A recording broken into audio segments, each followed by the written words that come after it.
Boa tarde, seja bem-vinda, seja bem-vindo. Está começando mais um Chega Junto Live. Essa aqui é a 11ª semana do projeto, em que eu trago para cá, para lives no Instagram, as conversas que rolam no Chega Junto, meu programa de entrevistas no YouTube, já há 4 temporadas. Estou esperando o convidado chegar, vocês sabem que a gente sempre bate papo mais tarde aqui, mas hoje, a pedidos, a gente está fazendo esse papo um pouquinho mais cedo, porque o convidado é um cara que tem compromisso. À noite ele está na CNN debatendo as grandes questões do país.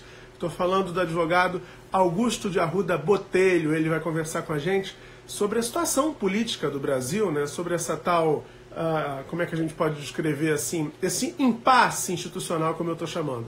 O Augusto já chegou, vou adicioná-lo agora aqui para a nossa conversa. Oi, Augusto. Tudo bom? Tudo bem, boa tarde. Obrigado por topar bater papo com a gente aqui hoje, começando a semana. Prazer estar aqui. Prazer é meu.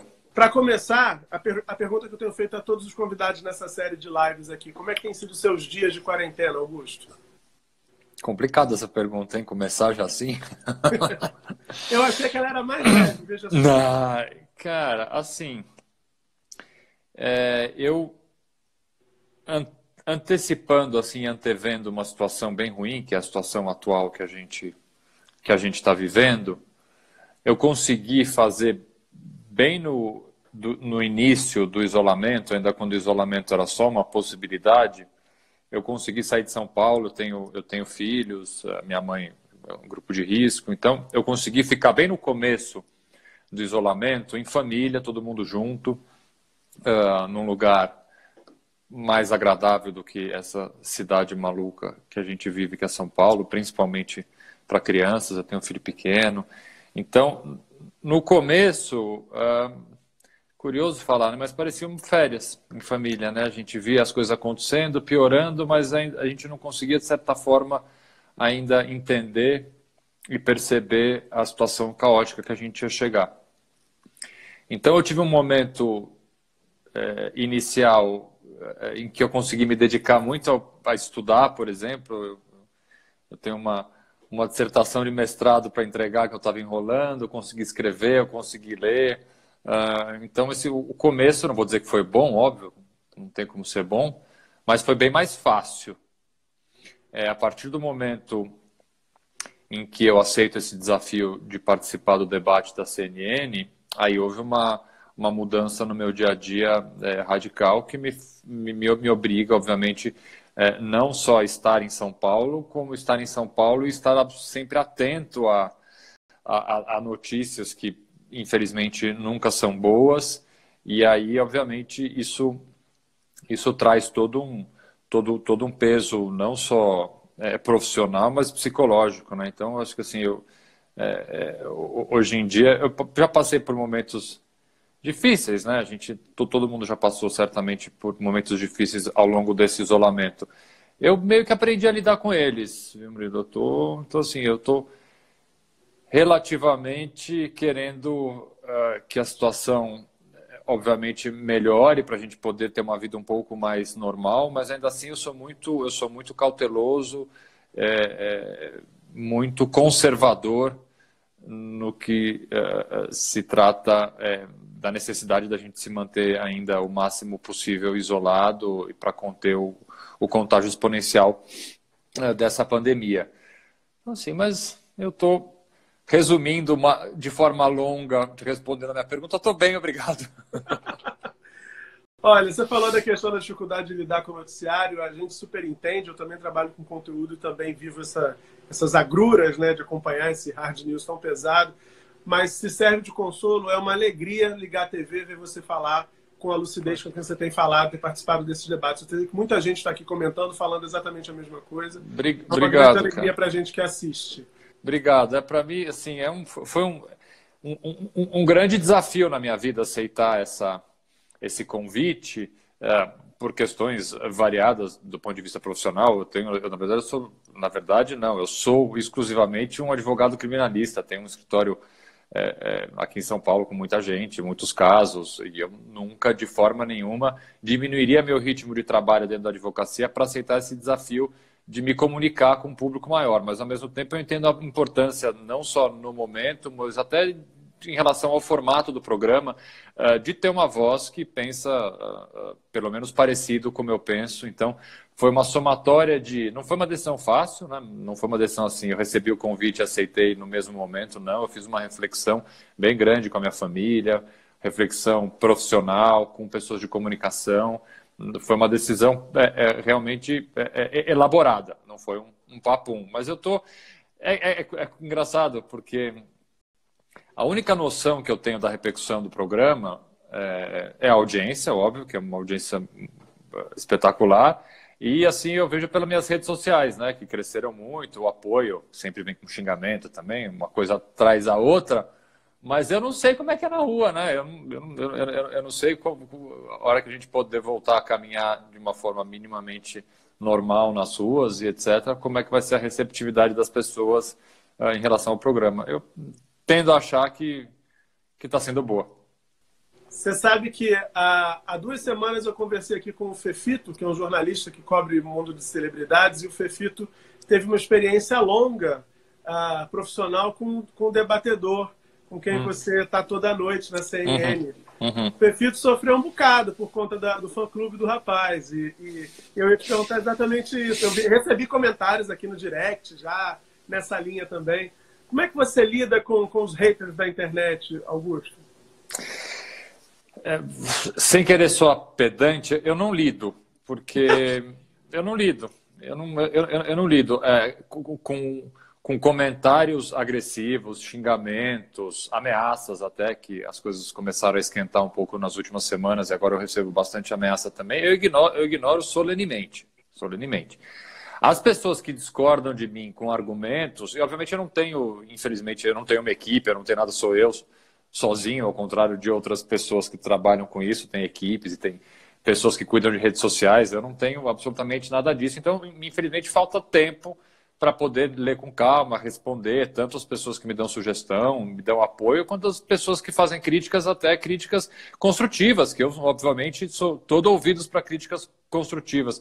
E quando assim eu consigo olhar e vejo que é uma crítica bacana, ou crítica bacana não, mas uma crítica que faz algum sentido, mesmo que eu discorde completamente da posição, eu tento responder, tento refletir, porque eu acho que isso que é a dinâmica da rede social, que ela é positiva, né? Eu não quero pregar para convertido, eu venho pregando para convertido há 20 anos, né? Eu trabalho com advocacia criminal, mas eu tenho um trabalho no terceiro setor muito grande. Eu participo desde fundador até sou conselheiro hoje de várias organizações não governamentais e que algumas têm pautas que não são necessariamente populares. Então, eu tenho essa experiência longa até de ter um discurso que é contra-majoritário, muitas vezes, da defesa dos direitos humanos, defesa de minorias, de garantias de direitos fundamentais. Então, eu já me acostumei muito com essa oposição às coisas que eu falo. Então, a ideia, inclusive, de ir para a CNN é justamente um pouco furar a bolha, né? De sair dessa pregação para convertido, que é o que muitas vezes eu dou palestra no Brasil inteiro, palestras de direito, né? E geralmente você vai dar uma palestra para estudante, então isso basicamente só é aplaudido, todo mundo concorda. Então a gente está ali pregando para convertido, né?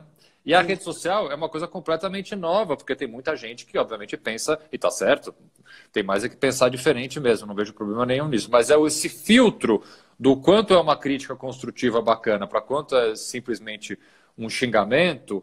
Eu faço nesse sentido, eu ignoro solenemente o xingamento e as críticas construtivas que eu consigo ler, às vezes eu interajo de alguma forma, e os elogios também, eu gostaria de poder ter muito mais tempo para elogiar, para bater papo com as pessoas, um monte de gente me manda dicas, algumas eu usei várias vezes nos debates, estudos, uma coisa que foi muito interessante nesse desafio, e aceitar esse desafio no meio de uma pandemia, que convenhamos foge completamente da minha área de atuação, eu passei a começar a ler estudos médicos, que eu não imagino isso na minha vida se eu ia me pegar lendo um estudo sobre hidroxicloroquina. Nunca. Eu vi esse debate, eu vi lá. Eu leio, eu fico lendo. E geralmente quem me alimenta dessas publicações, eu também não vou sair fazendo pesquisa do que são médicos, que eu não faço a menor ideia, assim, não conheço pessoas que vão na minha rede e falam: Augusto, eu sou infectologista de tal lugar, acabou de sair isso daqui, olha que bacana. Ou economistas eu conheço mais, até fica mais fácil. Mas até eu gostaria de poder interagir mais com as pessoas que estão lá para me ajudar e me ajudam bastante. Já te confesso que várias dicas e vários documentos e vários vídeos que eu recebi nas redes sociais, eu usei isso no meu repertório do debate. Bacana. Ó, vou colocar na tela um comentário do Nilson Xavier, jornalista também, dizendo que já encontrou a Gabriela Prioli no supermercado e a parabenizou. Se encontra você, faz a mesma coisa. Que bom. A Gabriela é muito minha amiga há muitos anos. Eu conheço a Gabriela. A Gabriela é também advogada criminalista, apesar dela não trabalhar mais na área há algum tempo. Mas eu conheço a Gabriela já há quase 10 anos, né? Tenho amizade com ela, gosto muito dela e a gente troca figurinhas sobre o debate. Se é isso que vocês estão se perguntando, sim, a gente tem um grupo de WhatsApp que a gente fala sobre o debate, tudo isso que vocês estão imaginando a gente faz. Todos os debatedores estão no grupo? Não estão todos. Na verdade, a pergunta que mais chegou aqui no chat até agora, você deve fazer ideia de qual é, né? Todo mundo quer saber se você se dá bem com o Caio Coppola. Todo mundo Cara, olha, eu respondi isso, é o menor problema. Não. Primeiro, o grupo de WhatsApp não. O grupo de WhatsApp são dos amigos que são debatedores. Sou eu, a Gabriela e o Thiago. A gente se conhece. O Thiago eu conheço há mais tempo ainda. O Thiago é meu grandíssimo amigo há quase uns 15 anos. Foi ele que me apresentou a Gabriela Prioli, inclusive. Então, a gente tem, na verdade, é um grupo de WhatsApp para compartilhar informações, porque a Gabriela faz esses vídeos fantásticos dela, a Gabriela estuda muito sobre tudo, ela tem sempre um repertório bacana, então é um grupo para troca de material e de informação super importante, inclusive. Caio Coppola, cara, é engraçado, né? As pessoas, muitas perguntam como é que não é. Eu vou ser bem transparente com vocês. Neste momento, eu não sei como vai ser daqui a um tempo. Neste momento de pandemia, a minha dinâmica, a minha logística na CNN é assim, vapt-vupt. O que acontece? Eu chego na CNN faltando pouquíssimo tempo para começar o debate, faço a preparação, microfone, maquiagem, essas coisas que tem que fazer para televisão. Acaba o programa, eu fico com a minha máscara, tiro a máscara dentro do estúdio, acaba o programa, eu coloco a máscara e eu saio correndo. Realmente, assim, eu não paro nem no corredor, porque, sim, para reforçar a necessidade de isolamento. Eu faço realmente o essencial. Eu entro ali para dentro do estúdio, saio do estúdio e volto para minha casa. Então, meu convívio com o Caio é quase inexistente, mas eu tenho uma relação boa com ele, sim. A gente já discutiu questões do debate que ficaram, que a gente percebe que o tom subiu numa vez ou outra, a gente conversou. Eu não tenho uma relação de inimizade com ele, muito pelo contrário, a gente conversa, eu entendo, por mais que eu discorde de 90%, vai mais ou menos as coisas que ele fala, a nossa relação é cordial, sim, é uma relação respeitosa, apesar de uma vez ou outra o tom ter subido um pouco, a gente tem noção de que isso não deve acontecer, porque não é saudável para o debate, e muito pelo contrário, eu acho que faz parte, inclusive, do nosso papel como comunicador. Agora eu não posso deixar de me incluir nessa categoria de comunicador, e o Caio muito mais do que eu, porque ele está há anos fazendo isso, de poder passar, principalmente no momento que a gente vive de uma polarização tão belicosa, quase violenta, de passar que as pessoas podem conviver em um mínimo de harmonia, mesmo pensando de forma completamente diferente. Então, eu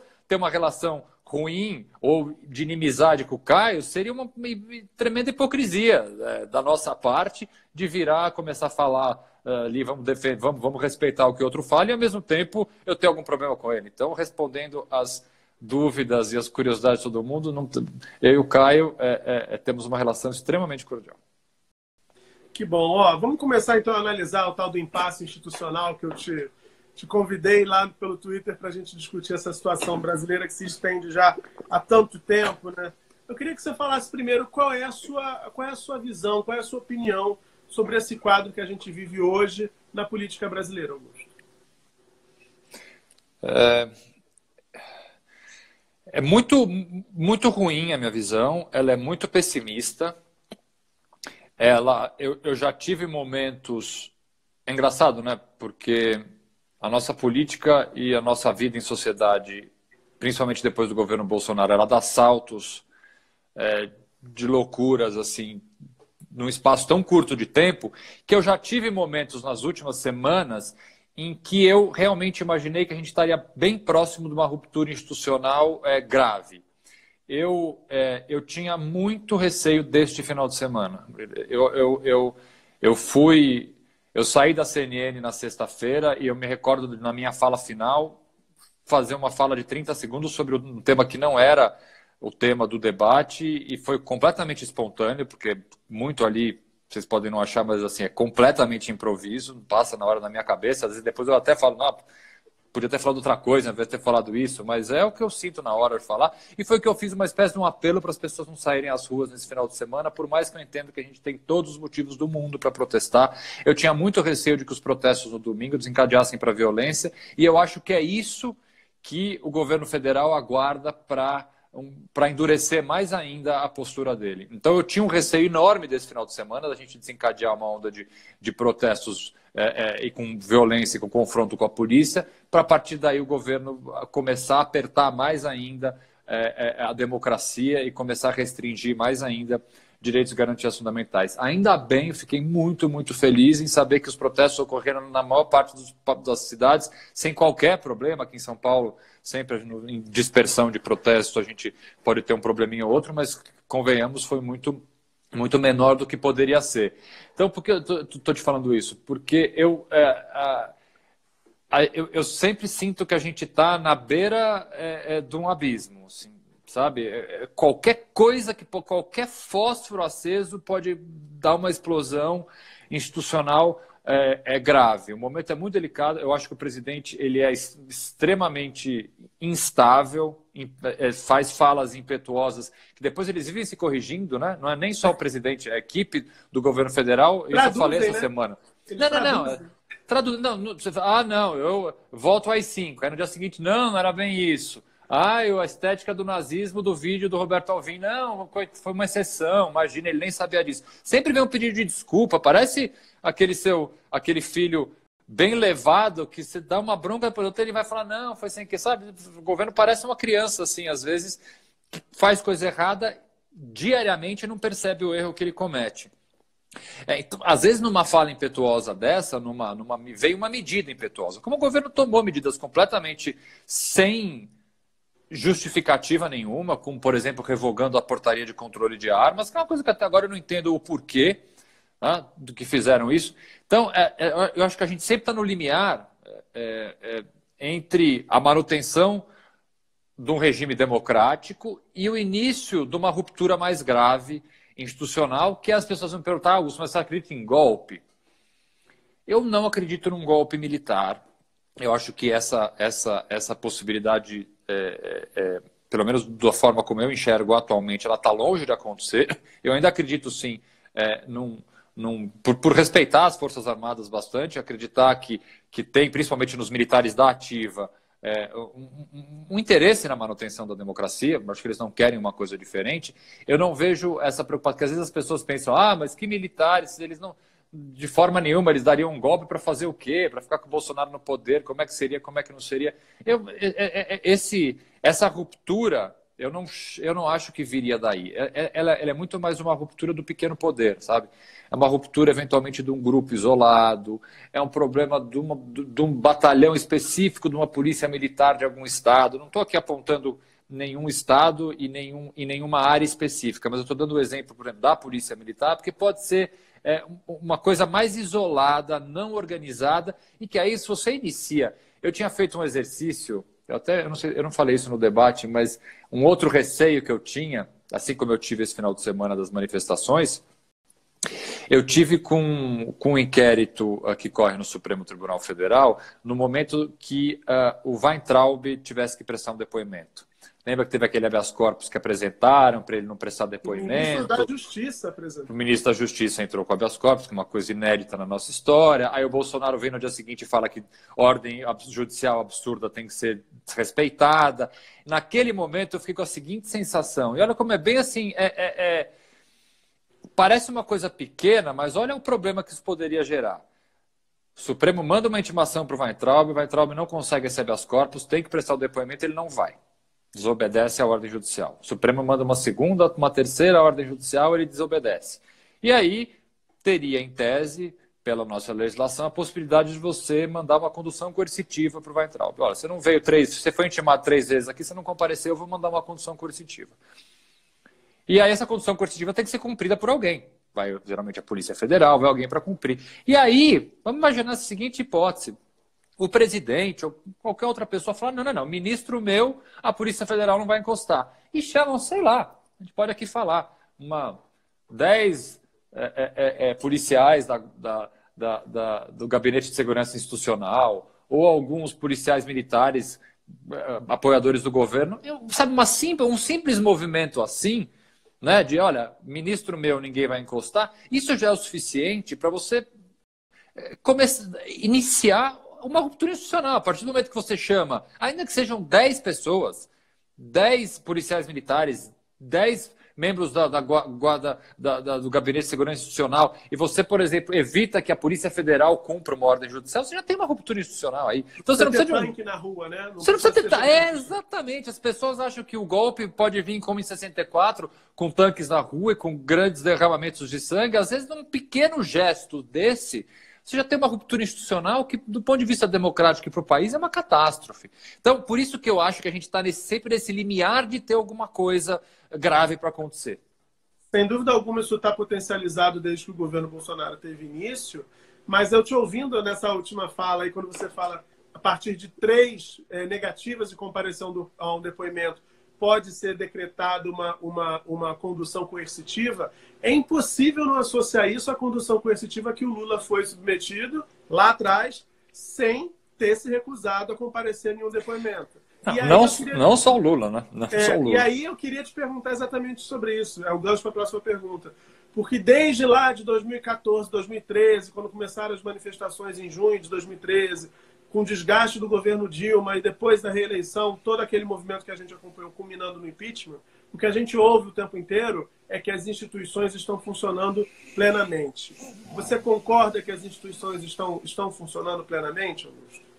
Harmonicamente, não. Né? Harmonicamente estão longe de estar funcionando, mas assim, o judiciário está cumprindo o seu papel, concorde ou não com as decisões judiciais, isso eu já falei diversas vezes no debate, não concordou com a decisão judicial, se recorre, é isso, é assim que funciona o sistema de justiça, é assim que funciona a lei. Então acho que o judiciário funciona com seus erros e seus acertos. Eu posso fazer críticas a decisões do Supremo, como posso elogiar decisões do Supremo, mas sim, estão funcionando. O Legislativo, as nossas casas estão conseguindo aprovar algumas ajudas emergenciais para micro e pequeno empresário, para as populações mais vulneráveis e, sim, de certa forma, estão harmônicos em tentar fazer alguma coisa. Assim, quem não está funcionando bem é o Poder Executivo, é o governo federal. A verdade é essa, né? Você pode ter críticas, e eu tenho várias, por exemplo, ao governo do Estado de São Paulo, mas o trabalho que o governador João Dória fez aqui em relação à Covid, também com seus erros e seus acertos, é assim infinitamente, mas eu não consigo nem mensurar, melhor, maior e mais responsável do que o governo federal fez, com essa justificativa ridícula de que o Supremo proibiu o governo federal de atuar, então já que o Supremo proibiu, coisa que não proibiu, isso não é verdade, eu não vou fazer nada. Então, assim, as instituições não estão harmônicas, estão longe de estar harmônicas, mas algumas estão cumprindo um papel que nem deveria ser o papel delas. Não é o papel do Supremo fazer política sanitária pública, dizer o que deve fazer e o que não deve fazer. Deveria ser o papel do Executivo. Né? Não é papel do Supremo fazer isso. E ainda bem que o Supremo está fazendo. Então, a gente está, de alguma forma, equalizando essa desarmonia com poderes fazendo mais e poderes não fazendo absolutamente nada. E a condução coercitiva. Sim, eu trabalhei e trabalho ainda em diversos casos da Operação Lava Jato. Quantos clientes eu não tive sendo levados para prestar depoimento de forma coercitiva, rasgando a Constituição? É ilegal fazer a condução coercitiva como a Lava Jato vinha fazendo. Parou de fazer no momento em que o Supremo pôs um fim nessa história e agora as coisas estão um pouco mais controladas. Mas o que a Lava Jato fez durante 3 anos nas conduções coercitivas é simplesmente rasgar a Constituição, o que o Moro fez. E agora todo mundo, né, como eu intitulei, e esse tema pegou, os garantistas de ocasião, agora que estão percebendo o filho que eles fizeram, criaram, e agora esse filho está aí eclodindo na cara de todo mundo, perceberam a besteira que fizeram, né? Eu sou bastante direto em dizer que que o bolsonarismo é filho legítimo do lavajatismo, né? Sem a Lava Jato e sem os abusos da Lava Jato e essa construção completamente binária e maluca que a Lava Jato trouxe para o país, não que ela não tenha tido importância, uma importância gigantesca no sistema de saúde, no combate no sistema de justiça, no combate à corrupção, é evidente que teve. Mas os abusos cometidos e que todo mundo passava pano para esses abusos e aplaudia esses abusos, são os mesmos abusos que estão batendo na porta de um monte de gente hoje, que agora as pessoas veem o problema que deu, né? Hoje está ótimo, né? A entrevista do procurador Carlos Fernando, que foi procurador da Lava Jato, um dos mais ativos da Lava Jato, uma entrevista de 1,5 páginas na Folha de São Paulo hoje, dá vontade de falar, o Carlos Fernando, com todo respeito, cuida que o filho é teu, meu amigo. Agora eles são 70%. Cuida que o filho é teu também. Passou por vocês a criação do bolsonarismo. Vocês gestaram isso daí também. Não só vocês, óbvio, né? Mas acho que um dos elementos é esse.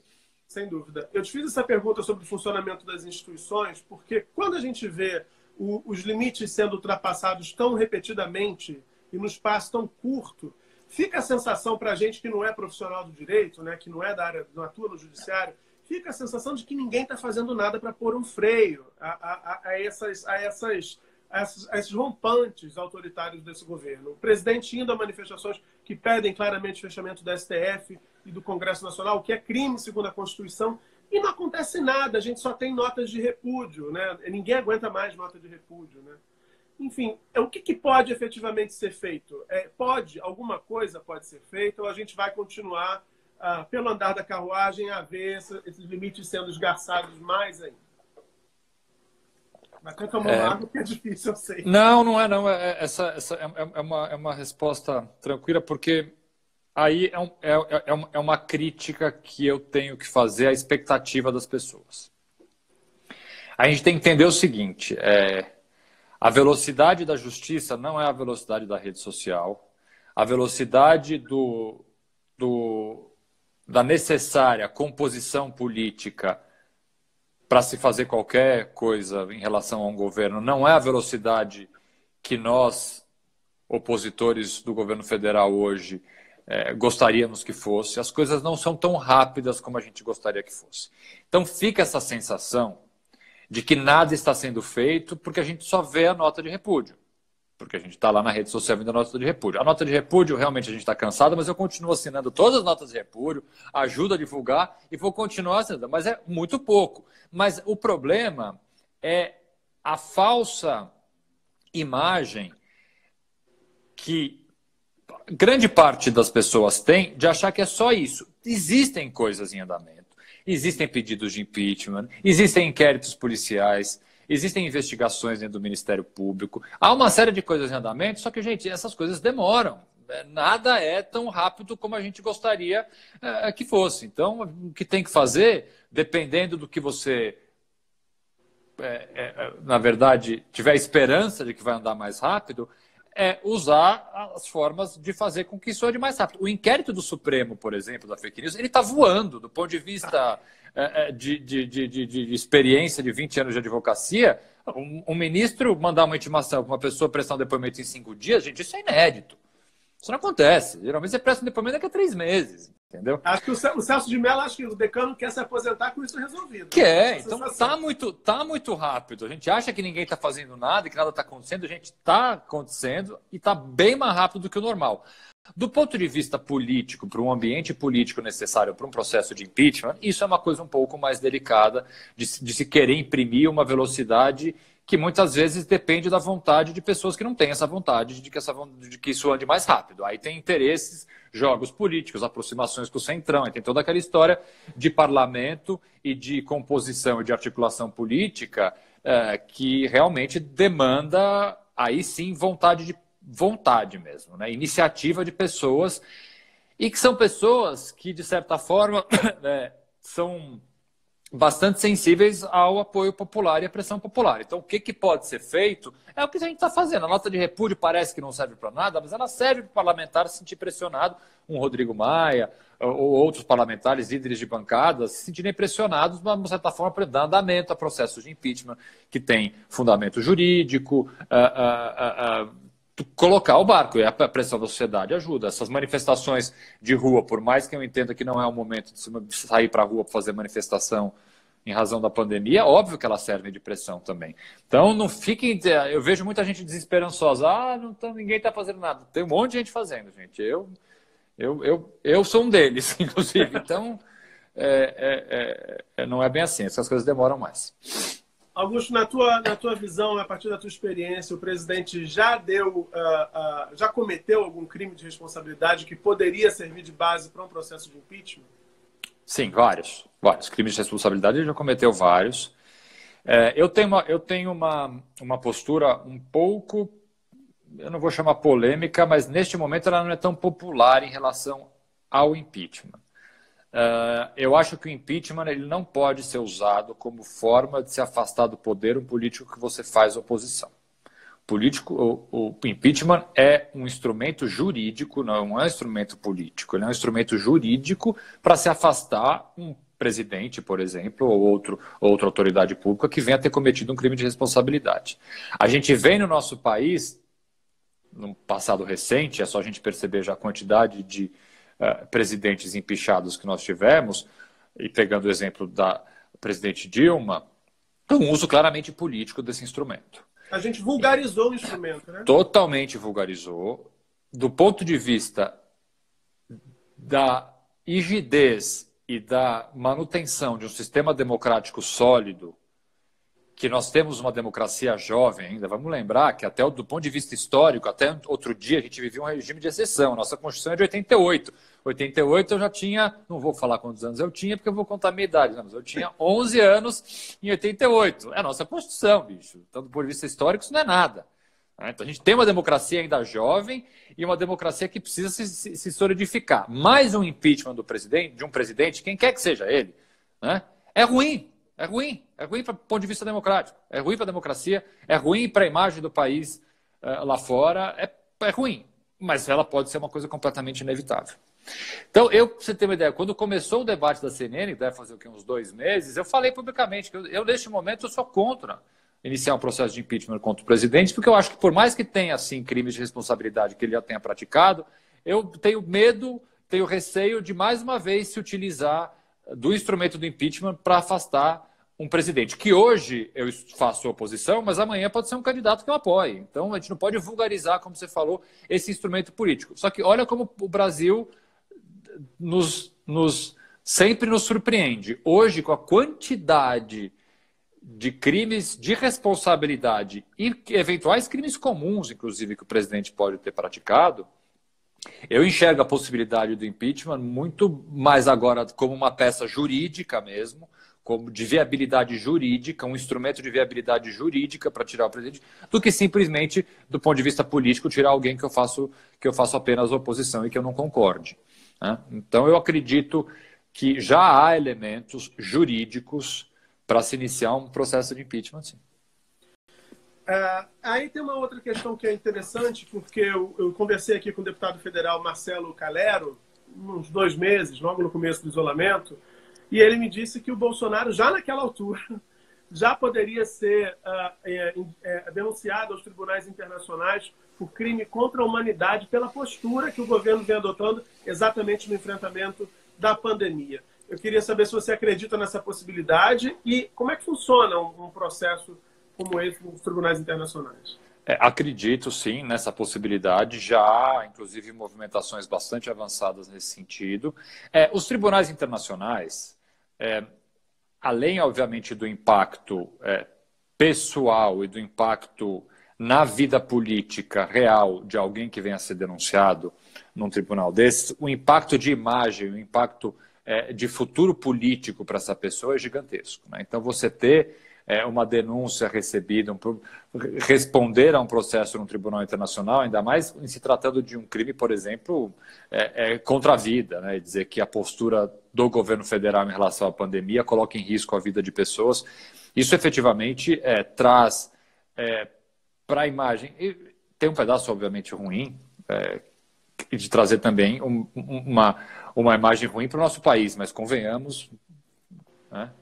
Depois do Trump na semana passada, falar que o Brasil e a Suécia são os países que a gente não deve copiar no combate à pandemia, né? Acho que praticamente o nosso filme está bastante queimado em todos os lugares do mundo e os números, se o governo federal não continuar escondendo os números, né? Os números mostram isso. Mas a questão do Tribunal Internacional, ele tem um aspecto político de imagem muito, muito, muito forte. Seria muito ruim para o presidente, obviamente, muito ruim, infelizmente, para o país, mas aí é um efeito colateral. Também. Vamos combinar que está sendo ruim com ele também, né? Está sendo ruim. Tem muita gente que está analisando que como inevitável o agravamento da situação da pandemia, dado, inclusive, esse movimento de relaxamento, né, do isolamento em diferentes regiões do país, quando a nossa curva ainda é muito ascendente. Tem especialistas que dizem que o Brasil nem tem uma curva, que o Brasil tem uma reta subindo, né? Isso também pode desencadear, segundo esses analistas que eu tenho lido e escutado, uma força, uma pressão maior sobre as lideranças, que são sobre o Rodrigo Maia, notadamente, que é o responsável por aceitar um processo de impeachment aqui, no caso, como é previsto pela legislação brasileira. E é sobre isso que eu queria te ouvir. Essa não é uma falha? Eu sei que, como você acabou de dizer, o impeachment, esse mecanismo não pode ser vulgarizado. A gente não pode toda hora estar de mau humor com o presidente e derruba o cara de lá. Mas não é uma falha que esse mecanismo, que tem um poder que é tão poderoso, tão importante para a República, fique resguardado sobre uma pessoa que pode aceitar ou não, dependendo da conjuntura, gerando aí, sei lá, que tipo de troca e de interesses para que a gente viu isso no caso do Eduardo Cunha, inclusive, o que ele negociava e, como não teve, acabou aceitando a denúncia contra a Dilma. Isso não é algo que a gente precisaria amadurecer na nossa Constituição? Eu acho que sim, e há vários textos interessantes, e há várias propostas para se, de alguma forma, democratizar esse poder.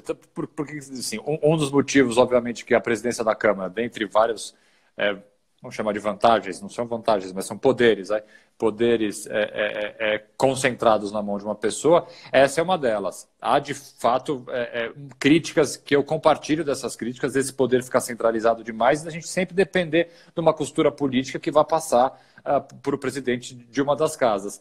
Há, inclusive, algumas teses de que poderia existir uma saída jurídica para se contornar isso, inclusive. Coisas um pouco minoritárias, assim.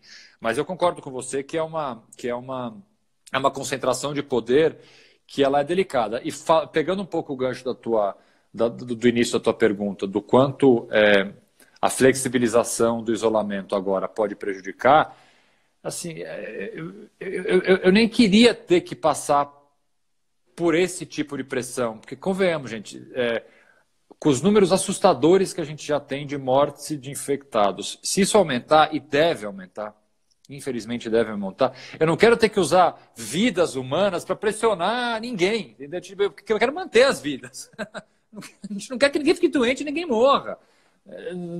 Será que a gente vai ter que chegar a esse ponto de pegar e falar, daqui a 2 meses, vai que São Paulo faz essa abertura agora, que eu acho errado fazer essa abertura no momento, eu acho que está fazendo essa abertura muito cedo. Eu acho que a gente deveria ter feito um confinamento total, que a gente não fez, e a gente faz essa abertura, o número explode de infectados, e a gente vai ter que fazer o quê? Um confinamento maior, desde que a gente já passou 70 dias no confinamento do jeito que está, seria uma catástrofe. Seria uma catástrofe. Eu acho que São Paulo está errando. O governo de São Paulo, neste momento, erra, a prefeitura erra, e eu falei publicamente já uma vez. Agora, eu não queria que tivesse chegado... Eu estou falando aqui do Rio de Janeiro, aqui a situação também é caótica. É caótica. Porque, assim, vamos lá, gente. Aqui só tem brasileiro ouvindo, vamos ficar entre nós. A gente se conhece. Eu vi um vídeo, não sei se foi Campinas ou Bauru, alguém postou em algum lugar, um vídeo desse final de semana nessas duas cidades, não sei se era Campinas ou Bauru, e uma rua de bares, assim, onde é que estava cheio? Vida normal. Ninguém com máscara. Sim, você via, porque o cara tá bebendo cerveja, fumando cigarro, tá ali no bar, né? Não vai ficar com a máscara, vai ficar com a máscara no queixo, máscara aqui. Como se a gente normalizou, como se tivesse a vida normal, como se a gente não tivesse batendo recorde diário de mortes. Como se assim, a gente está normalizando, e eu falei isso no debate essa semana, a gente está normalizando a pandemia. Aquele móvel que você não gosta muito, que fica no canto da sala, mas você tem preguiça de mexer. Tá lá, essa pandemia vai ficar aí. Vai morrer gente mesmo, vai. e vamos tocar o barco. Eu acho que a sensação está meio essa. Ah, já fizemos a nossa parte, já passamos 60 dias num isolamento bem mais light do que a imensa maioria das cidades da Europa, bem mais light, né? Para inglês ver, né? Quer dizer, para inglês ver não, porque lá eles isolaram mesmo. E agora que abriu geral, né? Abriu geral. Então, assim, o meu receio é justamente que a gente tem uma segunda onda de contágio, que isso é unanimidade, acho que até o Caio concorda comigo nisso. A segunda onda de contágio é a pior coisa que pode acontecer. Porque a economia ela começa a tentar ter um fôlego, se tem uma segunda onda de contágio, você precisa fechar tudo de novo, aí que vai, porque a linha de crédito do empresário que você pegou no banco, ele vai usar. É o pior que poderia acontecer. Então, assim, eu sinceramente não gostaria de ter que chegar nesse ponto para falar, agora tem viabilidade política para fazer alguma coisa. Não, assim, a gente quer salvar vidas, né? O governo Bolsonaro a gente cuida depois. O mais importante agora é salvar vidas. A gente está chegando no finalzinho aqui, eu tenho só mais 2 perguntas para você, Augusto. A primeira, eu tenho que contar isso para você, na verdade. Eu bati um papo aqui com a Bárbara Gância, maravilhosa, jornalista que eu admiro a beça. E lá no final da conversa eu perguntei sobre política, quem ela gostaria de ver, sobre renovação na política. E ela disse que gostaria de ver um cara como você na presidência da República. E aí eu te pergunto se a política é um desejo, se é um sonho, se pode estar no seu horizonte, você já pensou nisso? A Bárbara é minha amiga, sei lá, 15, quase 20 anos, por isso que ela fala isso. Eu gosto muito dela, uma pessoa que eu tenho um carinho enorme, enorme, enorme. Muito querida. Muito. Eu militei no movimento estudantil. Qual é a minha trajetória, política? Eu militei no movimento estudantil no começo, quando era bem mais novo.